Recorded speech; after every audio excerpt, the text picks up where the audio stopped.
Hi, everyone, and welcome back to the Unscripted Podcast. Today, I have a great guest with me, Darren. He is a D1 track and field athlete at the University of Pittsburgh. And today, we're going to be talking about just the importance of having mental toughness and how to face self-doubt, especially when going through the D1 athletics process. And I just want to start off by telling you, Darren, thank you so much for joining us again today. Oh, you're welcome. Thank you for having me. Of course. And I just wanted to start with just getting to know you a little bit better. So can you tell us a little bit about yourself? Okay, so I'm Darren McQueen Jr. I'm currently a junior at Pitt. I'm a short sprinter, so I run the 60, 100, 200, 4x1, and I just started running the 4x4 more often now. I'm from Miami, Florida. I'm from the most south part of Miami, so the closer to the end of the tip of Florida, that's where you'll find my home. And then just small things about me. I have a French bulldog named Nike, which is also my emotional support animal. I'm into photography outside of track. I'm a big music listener. And let's just say my favorite color is purple. Okay. I think that was a good rundown, pretty much. I just want to start off with just like a basic question, and what brought you to track, or what brought you to track and just in general? I say my dad.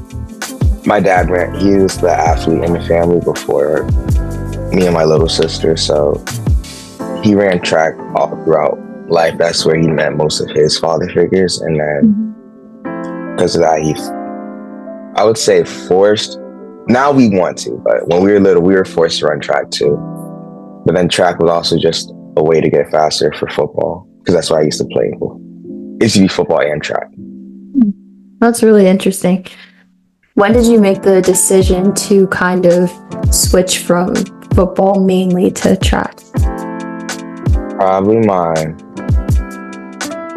it was definitely my senior year, because all throughout high school, and even when I was little, I always wanted to play college football and then also run track. But if I could go for just football and not run track, that was totally fine with me. But then I also had the dream to always go to a Power 5. Well, now it's Power 4, but at least a few months ago, it was still Power 5. And I always went, it was a dream with me and all my friends from football to always go to a Power 5 school. So I chose going Power 5 with track rather than going somewhere lower with football. That's interesting. And kind of following that journey, what brought you to Pitt specifically? I think because Pitt was the first school to really give me a shot. Like, I had a few schools text me right after I commit to Pitt. I had a few schools text me as soon as Pitt offered. And, I had a lot of schools. I talked to a lot of schools before I was offered by Pitt. But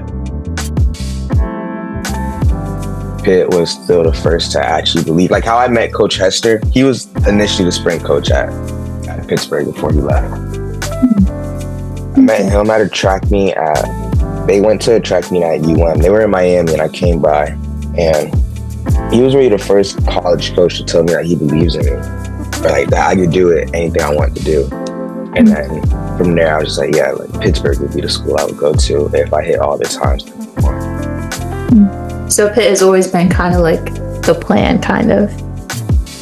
Yeah, it was always a plan from probably about mid-March of 2022. Pitt became the plan. Do you like Pitt? Do you regret it at all? No, I really do like Pitt. I always wanted to be out of state for school just because there's not really much to do back home. Yeah, even with the cold. Yeah, even with the cold. I personally enjoy the cold because it's different. Like every day it's at least 65 and above, except for now because of whatever this winter storm is. But yeah, every day is at least like 80 something in Miami. I was ready for something new. New people, new experiences. And honestly, I'm happy that I chose Pitt. even when Coach has to leave, we got a new coach, Coach Locke, and he's helped me run much faster, meet a lot of my goals, and he's also helped me come up with new goals to hit that probably about 3 years ago I would have just laughed at if I told myself I was capable of doing these things. And then just education-wise, like, I enjoy teachers. They actually care. Oh, what are you gonna ask? No, I was gonna ask, what are you majoring in? I'm majoring in psychology, but I want to go to law school after undergrad. And then just also like the resources that you get at Pitt, athletics and non-athletics, like your advisors actually care here. And then there's a lot of ways to just get in touch with like different internships, like an internship I'm in an internship now actually for, it's with the social work side of UPMC. I was able to get that through the school. Well, also through some family friends, but through the school as well. Like they work with the school. A lot of the social work masters people work where I'm interning at. So just things like that Pittsburgh was able to provide to me, which I don't think I would necessarily gotten at other schools. Yeah, definitely. And I like that point. I'm definitely going to go back into school and sports, but I kind of want to focus right now on like just resilience and growth within the sport of track and field, because as a track athlete myself too, but only in the high school level, I know that track is a sport that requires a lot of mental ability and physical ability. So how have you been able to like build your resilience throughout the year? The emotional support animal I brought up earlier, Nike, she helped a lot. I got her after my freshman year, like the summer going into my sophomore year, she helps. But I think just building resilience, I think it really just starts by coming back just day by day. Like if you have a bad meet on a Saturday or Friday, or in high school we had dual meets, so maybe even like a bad meet on a Tuesday or Wednesday. Just being able to come back that next day builds resilience, because each day you come back to put more work in is another day that you've won. Like you could give yourself a 1, give that day a 0, even if the day was pretty bad. I think that's what really helps build resilience. Oh, I'm sorry. You're all good. How do you stay motivated? I have a good support system first. My mom and dad motivate me a lot. They really just motivate me a lot. Just them listening to me talk, and then all their opinions. Like they've gone through the same thing. My dad played football at West Virginia, so he went through the same thing, just a different sport. And my mom has gone through the same thing just in life itself, outside of sports. So just having a good support system is what keeps you going. Also, would say faith. I'm Christian. I don't have a denomination really, but I am a Christian. I believe in Christ. I believe in the Holy Trinity and everything else that goes into it. And just knowing that there's always something better as long as you keep going. That's also just what pushes me. Like I could have a bad meet. I didn't have a bad meet Saturday. It was a pretty good meet. It wasn't what I wanted, but it was still pretty good. And then I'm mad on the bus on the way back thinking, I can run way, I just did good, but I'm better than this still. And then I see Isaiah chapter 60 verse 22 just randomly pop up on my TikTok saying, I, the Lord, will make it happen at the right moment. So just things like that, little things like right after being mad, you see something like that, faith, it just keeps you going, no matter how bad you might mess up or how good you did. Yeah. And I think that's really important, especially, it doesn't even matter what sport you play, having that support system, having that belief system to kind of help you make sure that your mind is right. Because if your mind isn't right, then you're not going to perform well. And I definitely agree with what you're saying. And kind of piggybacking off of that, was there ever a moment where you wanted to quit, and what has helped you? The most recent moment would have been last year after ACC indoors. I was running it was the 6-meter prelims, and I was supposed to make finals, and I make a mistake that I never made in my life. And like, yeah, I run good for what I've been doing that for like last season in particular, but if I didn't make that one mistake that I've never done in my life, I would have won. Yeah. And I don't necessarily say I would have won, but I would have been in the finals, and then who knows, you just got to beat me that day, so maybe I probably would have won in my opinion. But Yeah. I have a mess up like that, I go back to the room, I just start crying, and I'm ready to give up, because each ACCs has not been good for me. Like, it has, but it hasn't. Like, I've grown, I've made mistakes, and then the next time I've had a track meet, I fixed them, which goes back to the verse I just said earlier, like, when the time is right, it'll happen. But I didn't care at the time. I was mad. Yeah. I'm there mad, just like, I'm ready to give up. But I think the only thing that didn't keep me from quitting was honestly my faith.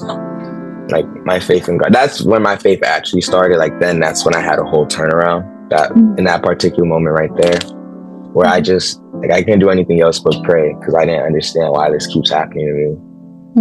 Like, I'm used to winning, and then now, like, I've had a few rough seasons. Yeah. And I think faith kept me going. I didn't see that particular verse right there, but I did see one called it's 2 Chronicles chapter 15 verse 7. I should have it as my lock screen on my phone, so I can just read. Like, I've had it. It's dirty, so the background's blurry, but this is it right here. Okay. It says, this is the KJV version, so it's kind of hard to read, but it's, "Be ye strong, therefore, and let not your hands be weak, for your work shall be rewarded." So from that moment on, that was that, and I switched that between that and my dog and my girlfriend, my 3 different lock screens. But that one right there, like, it's what keeps me pushing, knowing that eventually, like, it'll all come together. Yeah. Like, you can't quit now. Yeah, that is definitely true. And how do you think, how important do you think it is for a younger athlete to, like, build that support system? Like you said, you have those 3, or you have more, but like, those are the 3 core ones in your life right now that kind of help and support you. Why do you think it's important for a younger athlete to have that built?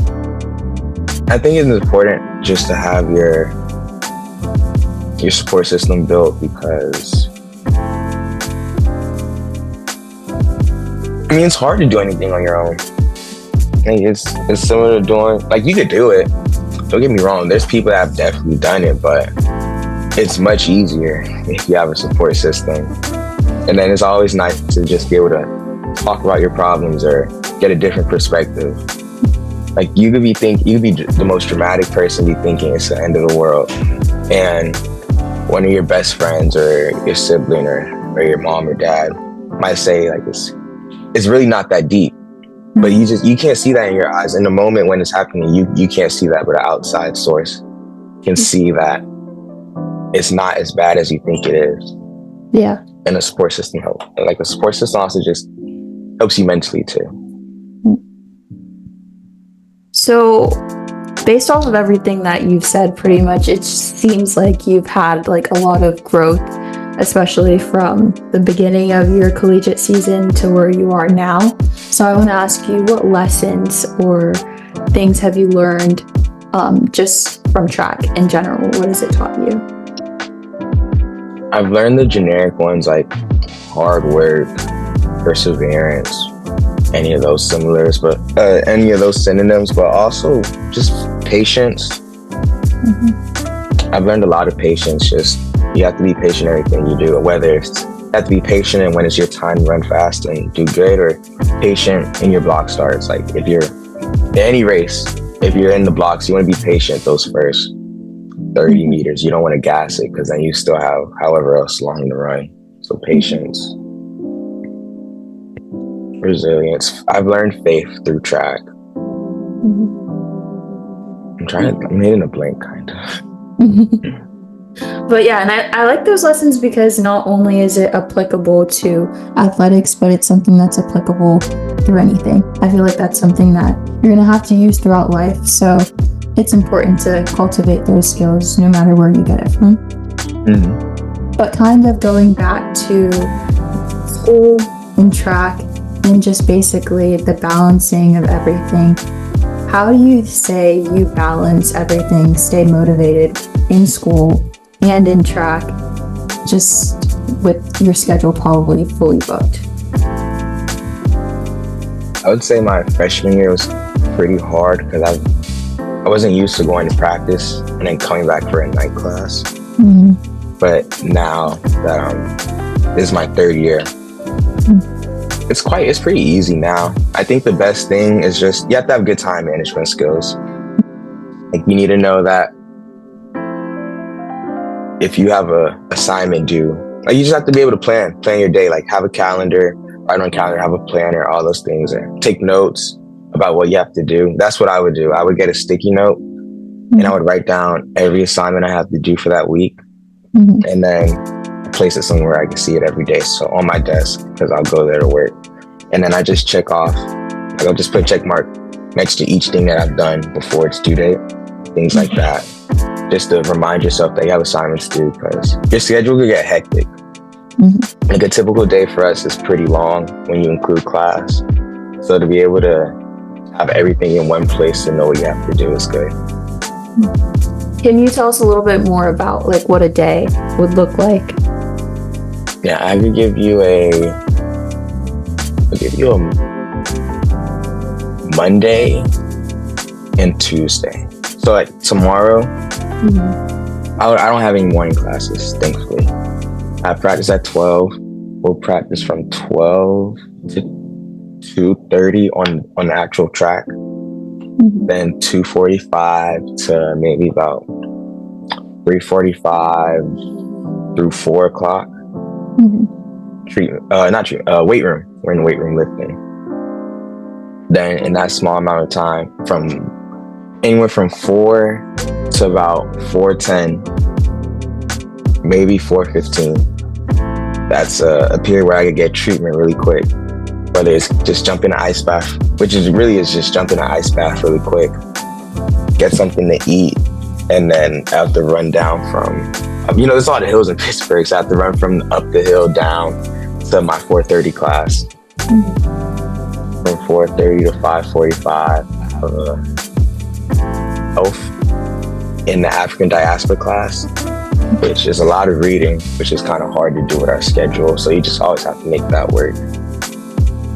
And then from there, that ends at 5:45. Then from 6 to 8:30, I have a class called the legal system. And then Tuesday's where it gets hard. Tuesday I have a 9:30. I'm not used to waking up at 8 a.m. for classes anymore, but I have a 9:30 to 10:45 economics class, and then from 11 to 12:15 a computer science class. Then I go on to practice from 12:45 to maybe like 2 o'clock. And then I go back to weights again from that 2:45 to 4. But then the day is over for me. I don't have any afternoon classes. But even then, it's still a lot. Yeah, that sounds like a lot. Yeah. If you could give advice to anybody that might be going into their first year of like collegiate athletics, what advice would you give them?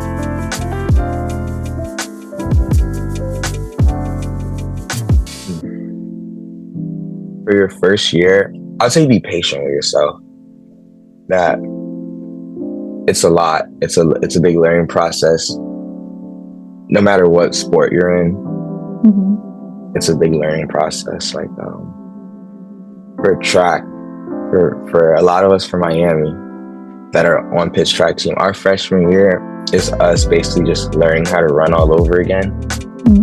Because throughout high school, we're just used to going on the track, just running however, and just winning.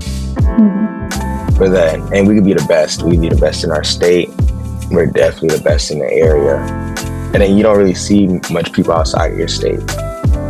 But then when you get to college, you get told you're running wrong. You got to fix this, that, and the third. And it's hard because this is something you were doing your whole life. Mm-hmm. And then you got to run against people who could be anywhere from 1 to 5 years older than you. Mm-hmm. More mature than you. And then just, if not just as fast as you, there's people that are even faster. People and you're used to just running from people from Florida, and now you're running against people from all over the country, the different countries in Africa, different European countries, and then like people from Georgia and Mississippi. So it's a culture shock. Yeah. And you come in expecting to win, which you always should. You should never go in and expect yourself. You always expect yourself to win. But be patient with yourself, because like your development is just starting your freshman year. And that goes beyond just track. That's any sport or school-wise too. Like it's like learning all over again, because you're also on your own for your first time, most likely. Yeah. So just be patient with yourself, and eventually you'll get to where you want to be at. I think that's good advice, because I think when I had done the episode with Alma, she talked about too the difference between high school track and like collegiate track was definitely the fact that you go from being the best to having everybody be quote unquote the best, right? So yes. Everybody's like really talented, so it can be like really intimidating, especially getting there, and then you're like, okay, what's next? What are the next steps? How can I stay motivated and all that? Mm-hmm. So kind of looking towards the future, what are your next steps? Where do you see yourself in a couple of years? In a couple of years, I plan on running pro track. Mm-hmm. Like my goal is to go to the Olympics. I run for Haiti, so my goal is to go to the Olympics for Haiti in the sprints. So I see myself still running track. And then I also plan on being in law school during track. Mm-hmm. Even though if it's hard, I'll just do a part-time or something. But I do plan on being professional and then also working on becoming an attorney. Oh, that's interesting. So we'll see you hopefully in a couple of years at the Olympics. Yeah. And what advice would you give to any younger athletes who are struggling with sticking to their sport? I would tell them to keep fighting, because eventually you just put in so much work that it looks like out of nowhere you won. Like somebody that doesn't personally know you, they might see you losing all one season, and then they think it's just you went to sleep and the next day you just started winning. Just keep working. That anybody in your sport, if they told you there wasn't a time they thought about quitting, they're most likely lying to you. Like everybody's thought about quitting at least one point.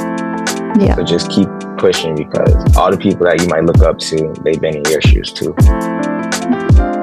I like that a lot. And I think that concludes the questions that I have for you today. But with everybody that I interview, I always do a little game. And today I had like a finish the line athlete edition.